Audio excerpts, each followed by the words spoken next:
All right, folks, when Mother Nature is in charge, you have to find a workaround. You have to find your plan A, B, C to make your life easier when you're here in Zimbabwe.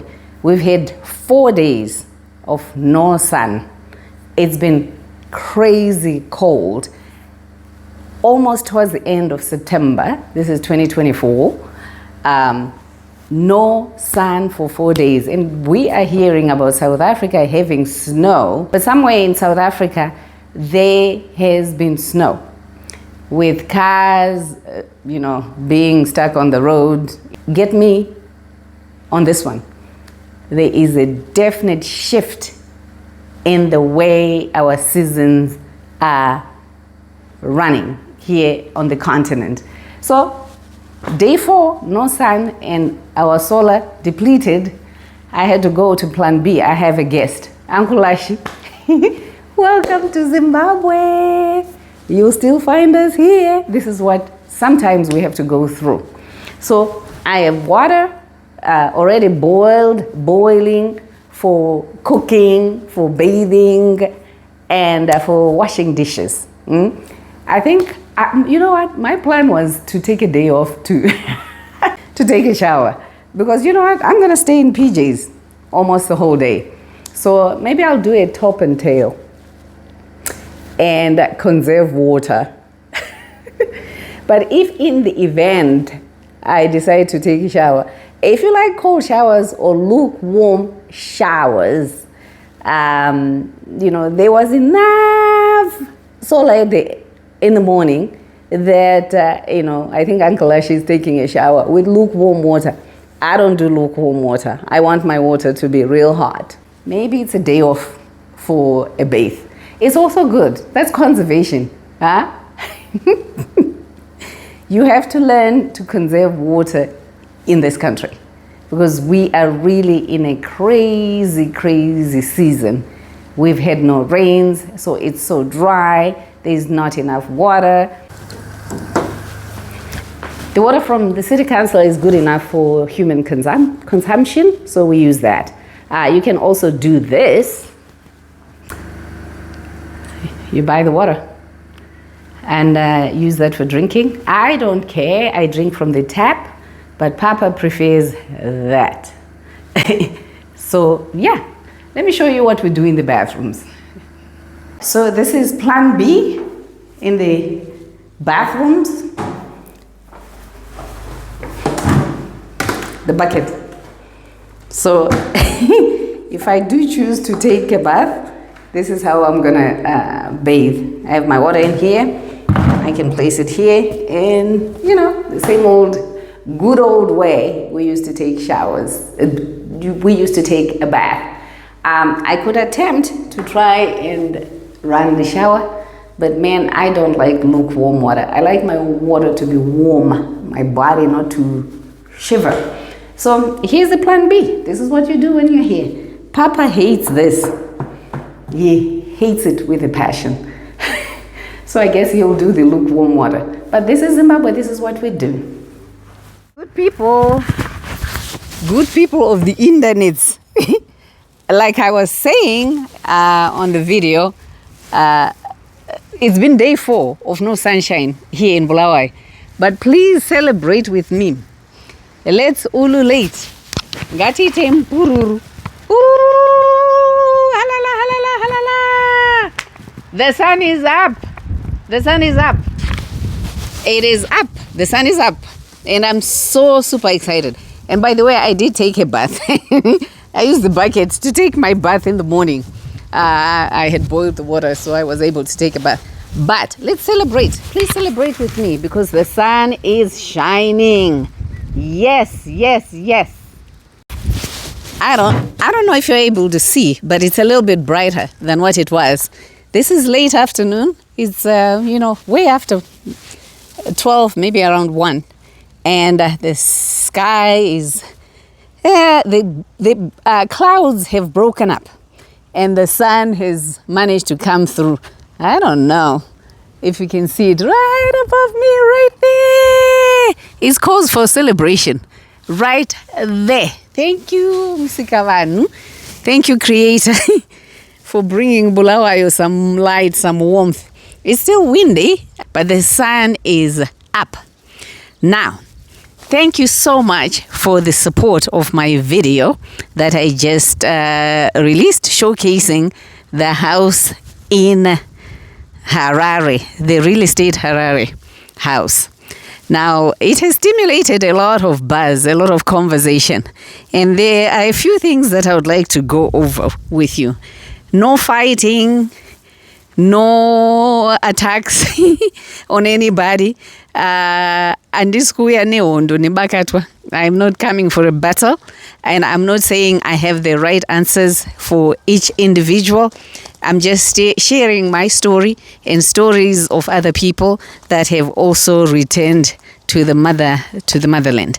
But let me go over some things that I feel we need to, just clarify with each other and keep it civil, keep a good conversation. Let's stimulate this conversation. It is good, but let's remain civil to each other. Let's agree to disagree. Let me point out that I am not telling anybody to do it my way. If you feel motivated, if you feel encouraged to come back to the continent, if you've felt a change in your mindset and you look at the continent with a more positive mind and give it a chance to develop with your presence or without your presence, but just changing and shifting your mindset. There is no place that doesn't need good change, good development, good people that focus on the goodness of an area. And what better place to put that energy towards the continent of Africa? It needs help, your help, my help, the rest of the world's help. But I think if we put a more positive energy on embracing the continent and doing whatever it is that we can to bring change, it does help. So that means having a positive forums for us to agree to disagree. And this is one of those. To stay in the country or to live and then spend the rest of your life in the diaspora. Those are personal choices, but we can also discuss why other people are finding it good to return and why also people are staying. I know the reasons personally that made me move back to the continent. I can still go back and live in the countries that I've lived in very comfortably too, but I still chose to come back to the continent. So, having said that, let's discuss. So, one of the reasons why Papa and I chose to come back to the continent is we just love the continent. We love Zimbabwe. We love the freedom that we feel when we are here. Andina munhu anondibvunza kuti unobva kupi. Akubuzwa ngumuntu kuti uvela ngaphi. Even ngikiliza isindebele sami. Ngiyabatshela ukuthi ngazalelwa eMashonaland khona ngale. Ngakhulela khona kodwa ngithanda iMathebeleland, ngithanda koBulawayo. So ngabamtshela ukuthi suka lapha wena phuma awusiwo umuntu waseZimbabwe. Hayi. Bayamfundisa, abanthandayo bayamfundisa ukukhuluma isindebele kuhle. So that's one good reason why we chose to come back. There is never a feeling of I don't belong when I'm in this country. And that is important to me. I am free. I don't feel looked at like I am something that doesn't need to be in existence in that particular area. Namely, the developed countries. Nobody looks at me and says, Ivapan, how's Wepano, go back to your country. That's important to me. That's one of the reasons why we chose to come back. Now, there's another reason. You see here, I have my chicken coops. I keep the animals that I love to take care of and then eat them. Ndinochengeta huku dzangu pana. Igcina inkukhu zami lapha. Ukudla kwami. And I love doing it. So these are my chicken coops. In a week, at the end of the week, I will have broilers coming. And I start all over. When I left to visit the children overseas, I left the coops empty. But we gotta start again. We're cleaning and we'll be getting more broilers. I will be getting more roadrunners. The ones that were here, we ate them before I left because I just didn't want Papa to have too much to do while I was gone. I was gone for a while. That's number 2 reason. I also have this big patch of vegetable garden where we grow our own food. And I love spending time in the garden.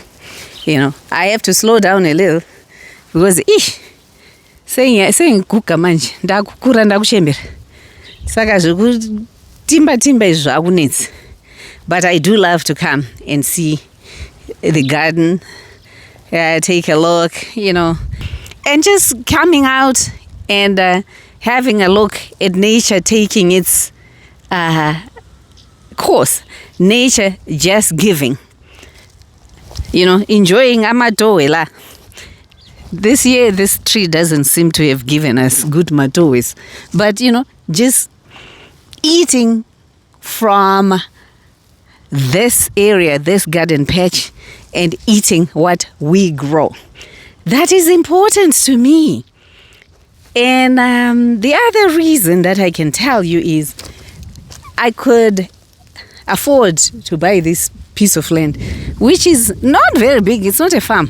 Kunoku anoti kuma plots because they are bigger than the average size square footage yedzimba. So ndiri kuma plots and I love it because I have plenty of space and the air is fresh. I don't feel constricted. I don't feel restricted. I also feel I am in better health when I'm here in Afiriki. I don't feel the stress. I don't feel like I have to be on the go every minute. I don't feel like I need to rush to do this, to do that, get 2 or 3 extra shifts to be able to make it. I don't feel that. We put our resources together. We're able to purchase our home. So we don't have a mortgage. Had I been out there in the diaspora, you know, depending on where you choose to buy, by the way, I could still be paying for a mortgage at this point, which means I would not have been able to retire. So I chose a mortgage-free life. I chose to come back home because I was able to afford to buy this patch of land where, you know, I can do pretty much what I like. Guys, this year is really tough on the people of Zimbabwe. And I think Southern Africa as a whole. It is dry. It is dry. I have been here, this is going on to 5 years now. And I've never seen it this dry. We are approaching the end of September. You can't even see the leaves coming, you know. Yeah, you see a little bit like on this little tree here. You know, you start to see signs of life. But guys, it's been dry. But that is nothing to do with Zimbabwe being a country which is in bad shape. This is nature. This is nature. I would rather this than slipping and sliding in the snow, guys. I don't like that. So I chose to come back because I hate. That's another point. I hate the cold weather. I don't like it. So I chose to come back here. Tune in for the next part of this conversation as we continue to talk to each other. Don't forget to subscribe, like, share, and comment. And I will see you on the next video.